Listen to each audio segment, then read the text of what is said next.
बहुत सारे एक्सपर्ट ने वो तो कर रहे हैं भी किसी वेले भी हमला हो सकता है। प्रेजिडेंट ट्रंप ने भी कल ही ईरान को कहा कि फाइनल तुहाडा कोल मौका है भी न्यूक्लीयर के उत्ते नैगोशिएशन आ जाओ, नहीं तो तबाह बर्बाद कर देंगे। हुण दूसरे पासे Russia urges US Iran talks warns against use of force. European Union ने भी जड़ियां ने पाबंदियां ला दित्तियां ने ईरान दे जिहड़े रेवोल्यूशनरी गार्ड्स दे उत्ते उहनूं दहशतगर्द ऐलान दित्ता। हुण अमरीका दी धमकी दे जवाब दे विच ईरान ने बड़ी सख्त लाइन लई है, fingers on the trigger says Iran after Trump's warning.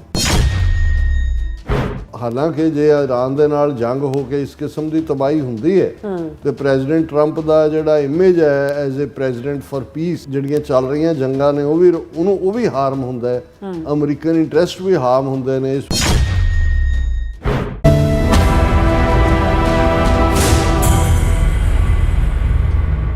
दर्शकों ब्रेक बाद तुहाडा सब दा भरपूर स्वागत है। सवीयर्स गलबात करन जा रहे हैं कि अमरीका दा हथियारां नाल लैस अरमांडा ईरान पहुंच चुका है। ईरान नूं जंग दियां लगातार धमकियां दित्तियां जा रही ने और दूसरे पासे ईरान वल्लों भी कहा गया है कि वो किसी भी स्थिति नाल निबड़न लई तैयार है। ठीक इस मौके अमरीका के स्टेट डिपार्टमेंट ने अमरीकी शहरियां नूं सलाह दी है कि वो पाकिस्तान की यात्रा ना करन क्योंकि उन्हां दी सुरक्षा नूं खतरा हो सकता है। और इस एडवाइजरी की टाइमिंग दसदी है कि ईरान नाल जंग दियां जड़ियां काफ़ी संभावनावां ने। सो इस बारे आपां गलबात करन जा रहे हैं। सो असीं चाहांगे कि तुसीं इसी तरह बने रहना, देखण सुन लई लिख लई। तुहाडा सब दा बहुत बहुत धन्नवाद जी। डॉक्टर साहब की कहना चाहोगे?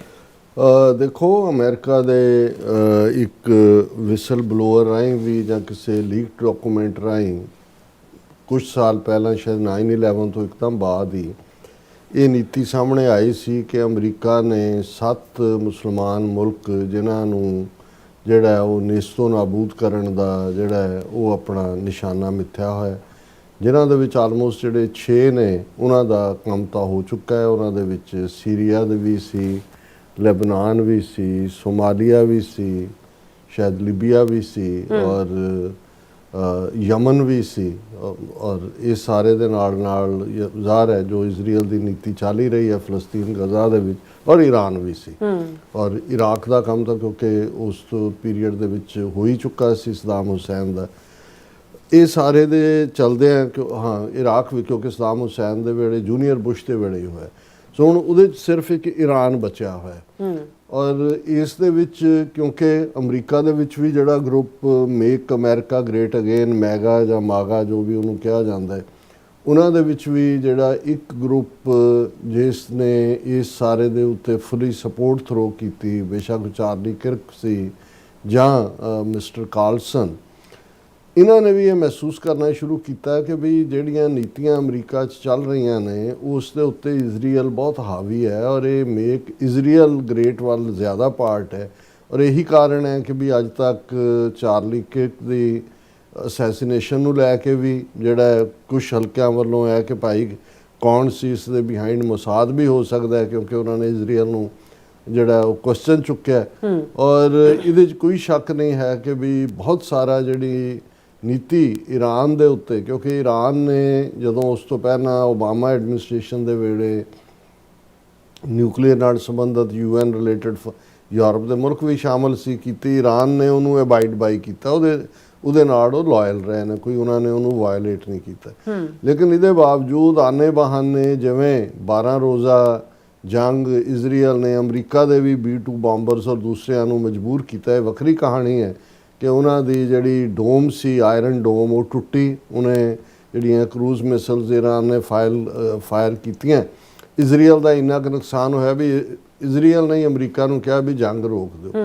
लेकिन हुण जिस अंदाज दे विच ताम झाम दे नाल उन्हां दा पूरा आरमाडा और दूजा धमकियां दा सिलसिला तो चल ही रहा, क्योंकि जदों प्रोटेस्ट शुरू हुए ईरान दे विच हुणे भी सामने आ गया कि भाई ये ईरान की जिहड़ी है मोसाद और अमरीकन CIA रजीम चेंज इन्हां दा मकसद सी।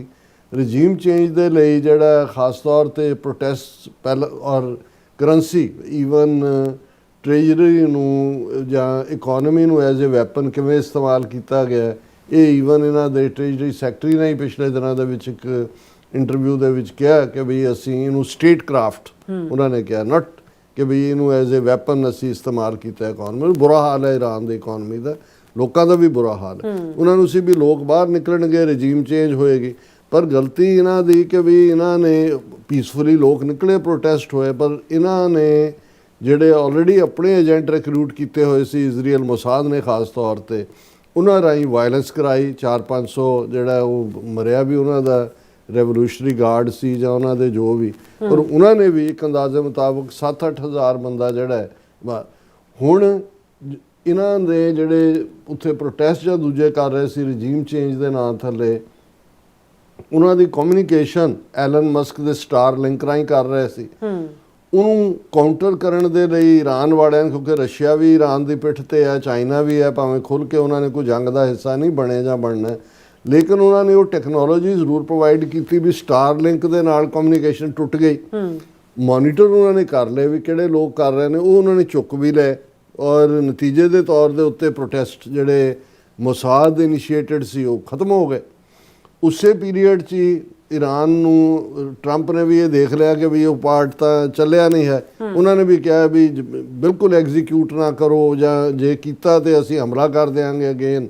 ਚਲੋ ਉਹਨਾਂ ਨੇ ਵੀ ਇੰਨੀ ਅਕਲ ਤੋਂ ਕੰਮ ਲਿਆ ਵੀ ਐਗਜ਼ੀਕਿਊਟ ਨਹੀਂ ਕੀਤਾ, ਲੇਕਿਨ ਉਹ ਹਜ਼ਾਰਾਂ ਜਿਹੜੇ ਨੇ ਉਹ ਫੜੇ ਹੋਏ ਨੇ। ਹੁਣ ਇਜ਼ਰਾਈਲ ਦਾ ਕੀ, ਕਿਉਂਕਿ ਕਰਪਟ ਆਦਮੀ ਹੈ ਨੇਤਨਯਾਹੂ, ਵਾਰ ਕ੍ਰਿਮੀਨਲ ਹੈ, ਉਹਨੇ ਕੋਈ ਨਾ ਕੋਈ ਜਿਹੜਾ ਖੜਾ ਰੱਖਣਾ ਹੀ ਹੈ, ਬਖੇੜਾ ਖੜਾ ਕਰਕੇ। ਫਿਰ ਜਿਹੜਾ ਕੁਸ਼ਨਰ ਹੈ, ਮਿਸਟਰ ਕੁਸ਼ਨਰ, ਜਿਹੜਾ ਟਰੰਪ ਦਾ ਜਵਾਈ ਹੈ, ਯਹੂਦੀ ਹੈ। ਹੁਣ ਬਹੁਤ ਸਾਰੇ ਮਾਮਲਿਆਂ 'ਚ ਅਸੀਂ ਦੇਖਾਂਗੇ ਕਿ ਨੈਗੋਸ਼ੀਏਸ਼ਨ ਰੇਅਰ ਅਰਥ ਮਿਨਰਲਸ ਦੀ ਹੋ ਰਹੀ ਹੈ, ਜਾਂ ਗਜ਼ਾ ਨੂੰ ਰੀਹੈਬ ਕਰਨ ਦੀ ਹੋ ਰਹੀ ਹੈ, ਜਾਂ ਉਹਦੇ 'ਚ ਉਹੀ ਪ੍ਰਮੁੱਖ ਹੁੰਦਾ ਹੈ। ਔਰ ਜੇ ਮੈਂ ਗਲਤ ਨਾ ਹੋਵਾਂ ਤਾਂ ਸ਼ਾਇਦ ਬੋਰਡ ਆਫ ਪੀਸ ਦੇ ਵਿੱਚ ਵੀ ਉਹ ਐਜ਼ ਏ ਪਰਸਨ ਹੈ, ਜਾਂ ਜਿਵੇਂ ਵੀ ਹੈ।